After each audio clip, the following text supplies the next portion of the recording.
Okay. Okay, so I'm gonna open a new file here. Should I save that?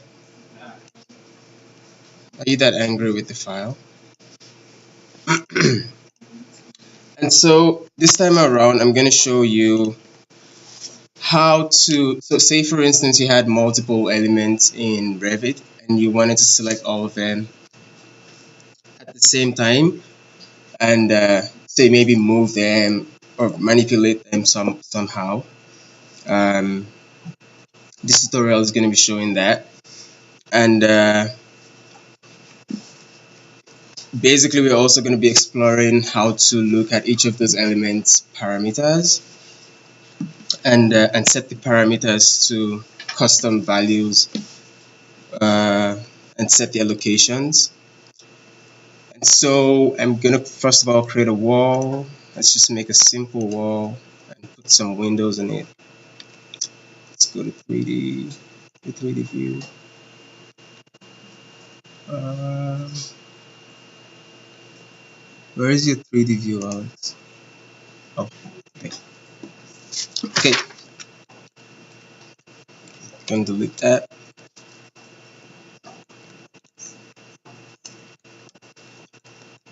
So let's say I had a bunch of windows. Use a bigger one.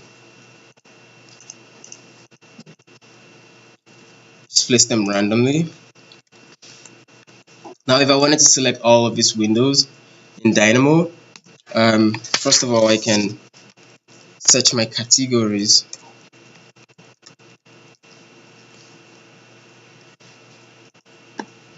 And I want to know what kind of window I'm looking for. And that's an M fixed, 915 by 1830. So let's first of all go to categories and look for windows.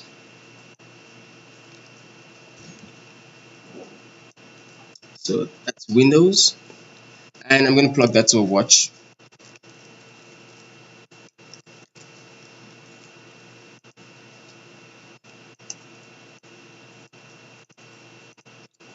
Okay, and now we want to see all the elements that are in this category. So in the category of windows, we want to see all the types that are there. And so we're just going to say all elements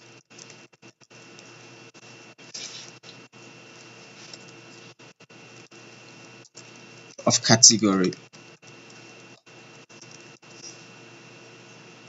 That, and we plug that in here. And if you have any question at any point, feel free to stop me.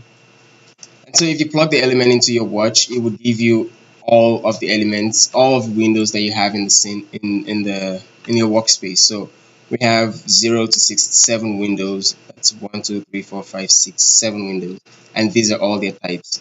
And if, for instance, there was a different type of window, so you'd see that that changes from 915 by 1830 to 406 by 610.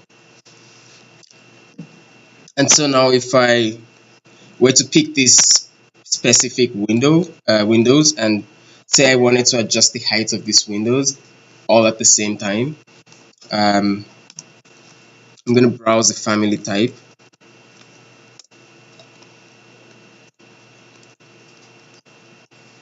And I'm going to scroll down and look for that window, 915 by 1830.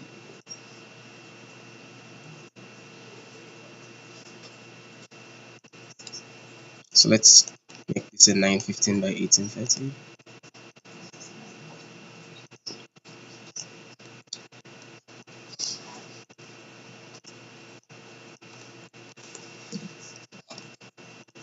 And I'm going to say all elements of family type.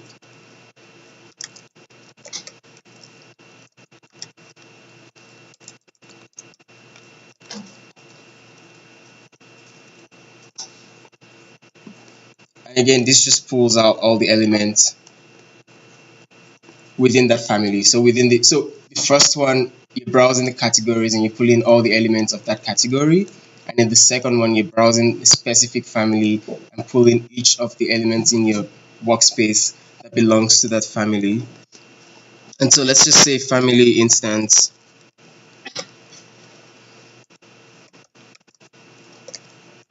by location, so that we can get the location of each of these windows.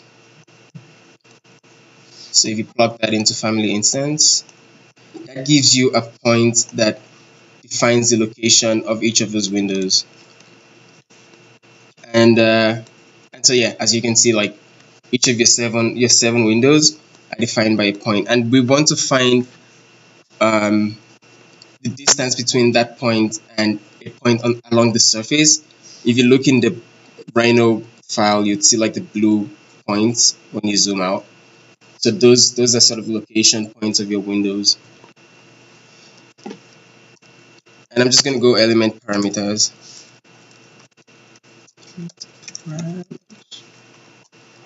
Oh,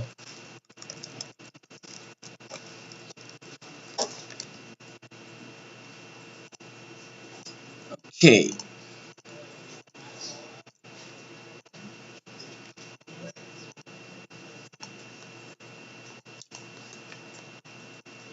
So we have the location of all of our windows, but we want to know what the seal height of those windows is. And in order to find any information about each of these elements, you can use the element parameters. And when you plug that parameter into your watch, it gives you all of the details of that element. So for the first element, which would be that one, element 0, window 0, our seal height is 2048.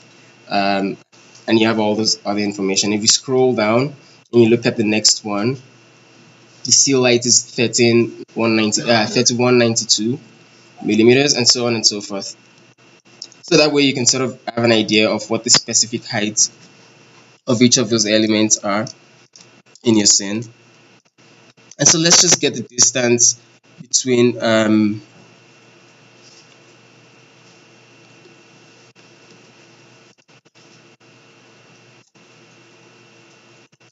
between the windows, and I'm going to say geometry distance.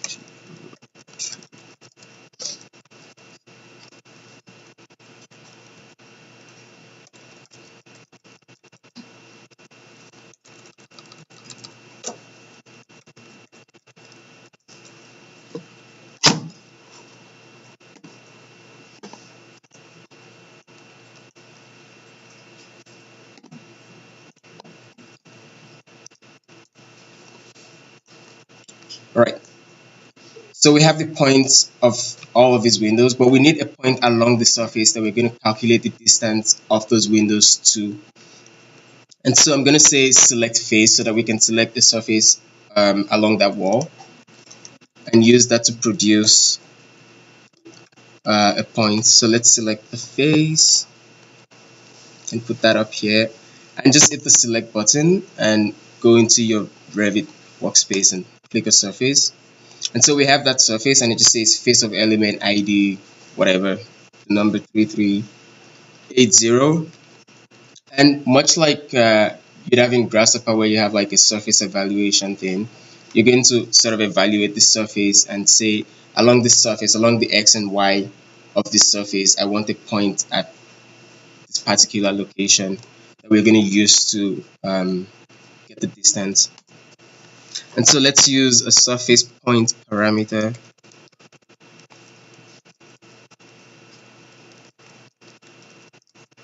Surface point at parameter. And so this allows you plug in the surface, and you want to use a UV value. And so your UV value would range between 0 and 1, because you have a surface and you are evaluating that surface. And along the X, you'd use 0 to 1, and along the Y, you'd use 0 to 1. And that would just allow you move a point along X and Y. So let's just say number slider. And I'll show you what I mean in a second. I'm going to set the maximum value to 1. I'm going to set the step to 0.0. Oh. 0.0001. Let's set that to 1, and I'm going to copy that.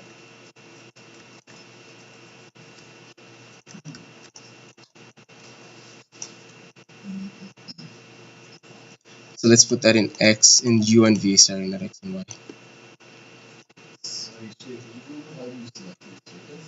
Yes. Okay, I'll just delete this. Okay, so right click and just type select face. Okay, and that's a widget. And you just click in the select box and just go into your Revit and select the face. Did everyone get that? Okay. So after you select that face, then you want to evaluate that face along its U and V parameters. And so you go surface point at parameter.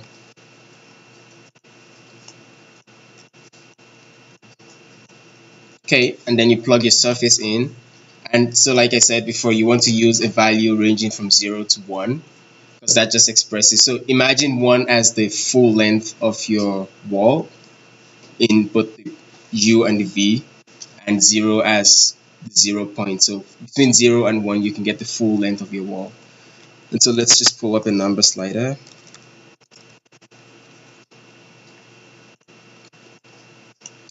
And we will set that number slider to a maximum of 1.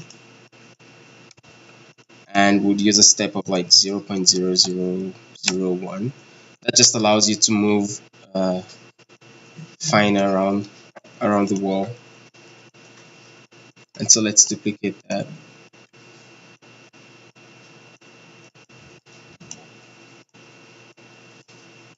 And plug that into U and V. And when you do that, so now you would see that this is both on 1 and 1, and that's the location of your point along that surface. And if you move that from 1 along the U, it goes all the way up. So your 0 would be the top of your wall, and your 1 would be the base of your wall. And along the V, which is the horizontal axis, your 1 would be the right side of the wall, and 0 would be the left side of the wall. Okay. And so now we can take that point that we've created along our surface and plug that into our geometry distance. So we're calculating the distance between this point and all of those other points. So let's say the first point is our geometry and the second point is the other. And if you pull up a watch,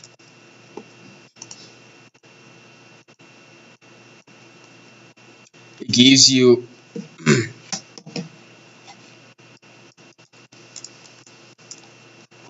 it gives you one value, but you have 7 values.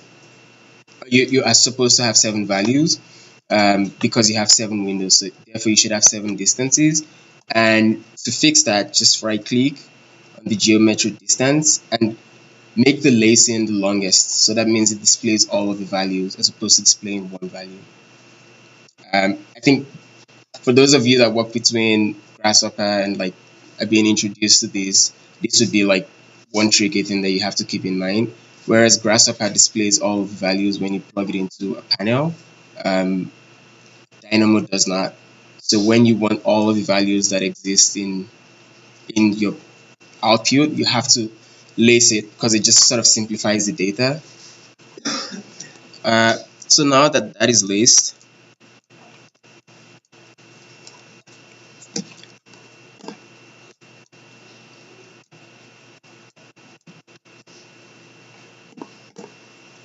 we can set each of those parameter by these distances. So basically, we're going to set the seal height of these parameters using a specific distance. So let's go element set parameter by name. Set parameter by name. No, that's not the one.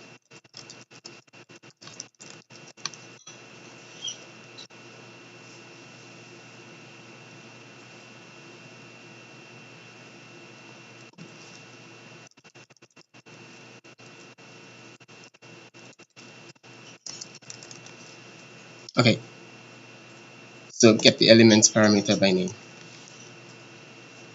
Actually, we also need a value because we need to be able to put in that height. So uh,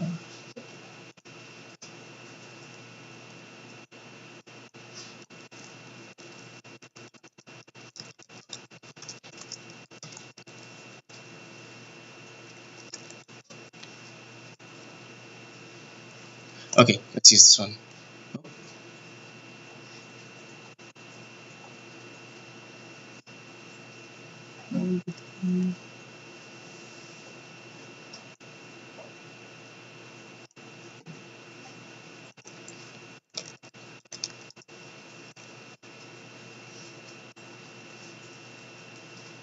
Okay, this is the one we need. Sorry, guys.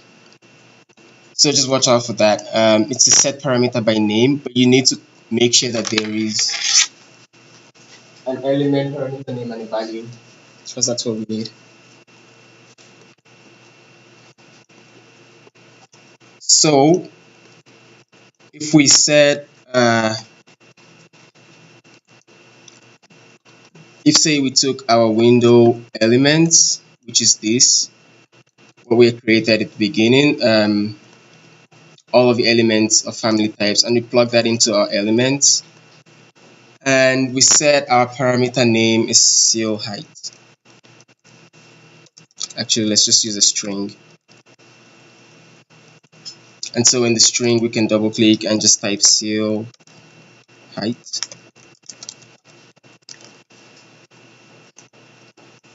And let's plug that to parameter name. And if, for instance, first of all, if we pulled up a number and typed, say, 1500, which may or may not seem ideal for a seal height, and we plug that into our value, you'd realize that all of the windows adjust to that height of 1500. Okay, I'm going to pull that up. But let's say we wanted to adjust all of these windows at a varied height and height that steps. So therefore, we would sort of take the heights, the distances that we have, and we would remap those distances to a specific set of values. So say, so first of all, we have 1,500, 1,589, we have 4,000, we have 7,272, and we take all of those values and we say we want to limit this height to a range of values between 0 and 1,500, which means between 7 windows, uh, they would range in height between 0 and 1,500. Um, we can just go ahead and remap the heights of our our seal, and let's just type a math remap. So a math remap range, and where is our distance? Okay, good. So remember, this is the distance between this point and all of those windows, and that's this value that we're getting, and we're going to remap all of those values to a new set of values. So we're going to say the closest window to this point would be the window with the lowest seal height, and the furthest window to that point would be the window with the highest seal height. Okay, and so we can just right click and use a number slider, and let's say our minimum value is 1. So that's your new minimum value, and we can say that our maximum value, we don't want this window heights to be more than, say, 1,500. I'm going to click down there. I'm going to set my maximum value to 1,500,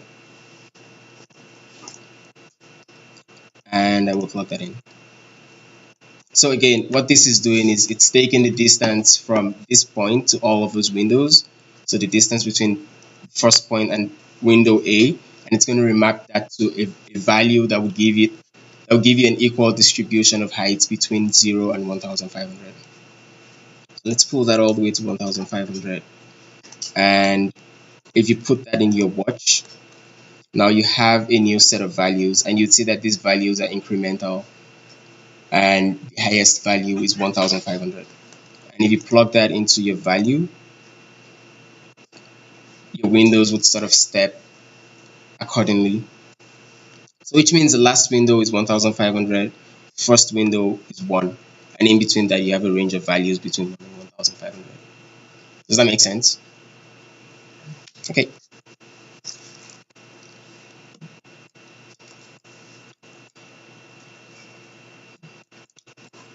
All right. So just the same way you have in Grasshopper, I'm going to reference Grasshopper because you guys already sort of understand that. The same way you're able to create a set of random numbers in Grasshopper, you can do the same thing in Dynamo. So you can take a list of values and remap them into a set of random numbers. And I will show you how to do that. So we're going to use these values and we're going to remap these values into a set of random numbers. And so first of all, let's use a math random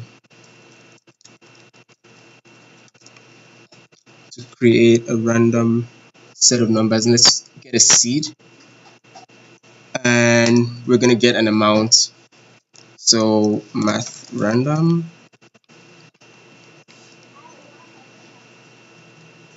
actually let's use this one.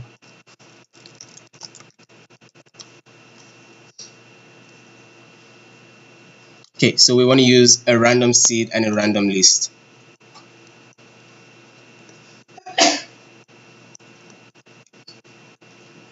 So basically, as you would know, and if you don't already know, your seed is sort of an iteration of the amount of the random values you have. So if you have 10 random values, if you have a seed of 1, when you go to a seed of 2, it changes the randomness of those values. So it just iterates the random values for you. So first of all, we're going to use these values, but we want to know how many random values we're creating. And we have 7 windows, so we need to sort of take a count of how many windows we have to know how many random numbers we're going to be making. So let's just use a count. So if you put your remap range into the list, and really you can use anything that just has a list of 7, like you can use this also. It would just count. It would count how many elements you have. And so let's just put that in. And if you put that in watch, it gives you a figure of 7. So which means you have sort of 7 elements that you're working with. And we can use that to create an amount of random lists. So let's put that into our amount. And that would give you a set of random lists. 7 random numbers. If we unplug that, you don't get anything. And if we put like say 1,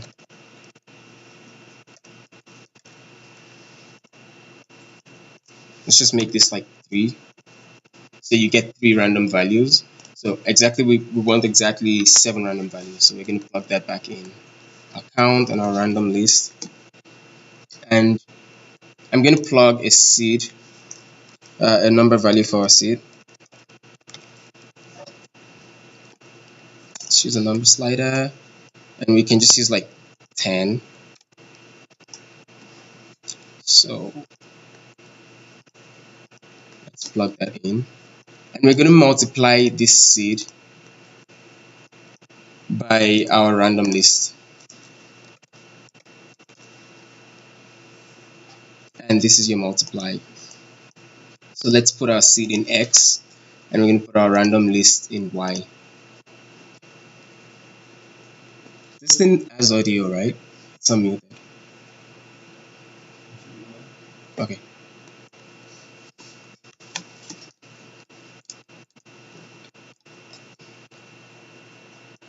And let's see what that's giving us. Okay. So that's giving us a list of 7 random numbers that have been changed with our seed. So I'm going to pull up another watch, and we'll compare the values between the random list and the ones with the seed. How does it do that?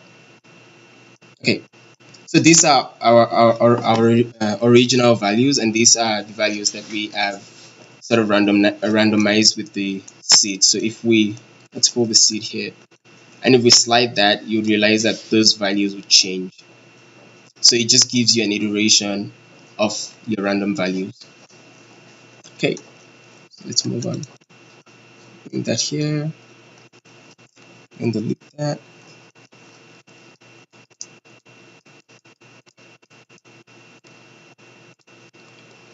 So now we're going to remap those values again. So let's use another math remap, range. And these are the original numbers that we have. So these numbers are really tiny. They're like very small digits. They're not even up to 1. So that's 0.2 to 0.4.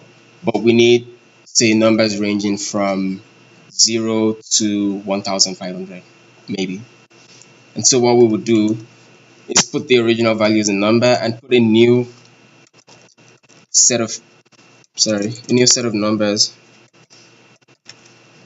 with a number slider. So let's say it goes from 1, okay, to 1,500. And let's say this time around we don't actually want a step. We want just whole figures. We can take that step away and just, or make it 1 actually, not 0, 1.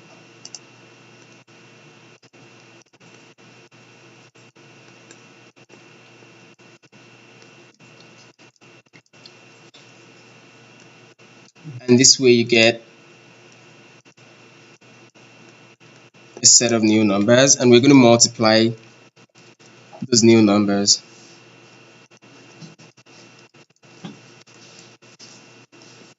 with our original value. So let's multiply that with this. Okay, I'm going to make a copy of this and we can watch what's going on. So these are the original values and these are the remap values, but there isn't actually a difference between them, and that's because I have made my step 1. And so when I'm going to pull another watch. Right, right. Thank you. And so when you put your watch there and you see what's coming out of the list, as it was before, everything. Okay, let's put 1 there. As it was before, everything was a value of 1, which means it was multiplying my initial value with 1, which gives me the same result. And if I pull that up, like Rebecca said, was it? Who said that? You, oh, sorry. Like Michelle said, it gives me a new value. And let's say I don't want number 1, I want my minimum to be 100. I can slide that up and it just creates a random set of numbers based on the minimum and maximum domains that I've set. So my maximum domain would be 1,500 and my minimum domain would be 47 in this case. And you can use these numbers to, like, again, let's go back to our window. I bet this is going to crash because I've tried it so many times and it keeps crashing. But you guys are happy to play with it and see if it doesn't crash. But we can feed this new list of numbers into our value and use that to move these windows randomly. And here we go. Let's change that to a manual.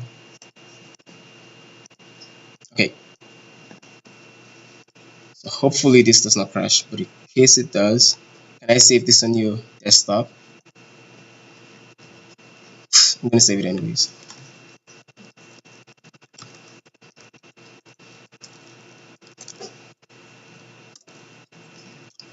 And I'm gonna save that too. And you guys should always save because, like, Dynamo crashes a lot. It's not as stable as most other software. It crashes and it's so annoying. Okay. So now let's try and run that. See if it works. Okay, worked. Good. Apparently, it's just crashing on my own computer. So this way, you're able to produce a set of random seal heights. Does that make sense? If it does not make sense, raise up your hand. I'll try to make it make sense. Good. All right. That's all for today. Any question?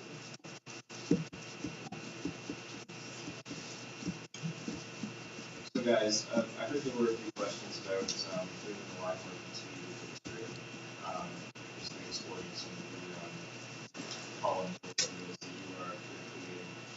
I'm going to put together a quick tutorial of what to start tonight, and hopefully I'll help you out with solving that problem.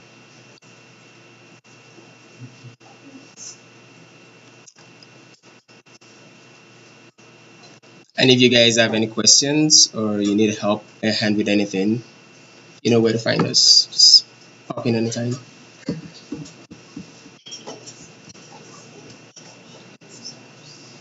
Matt, did you have anything else that you wanted to know? Okay, we're good. Okay, thank you guys.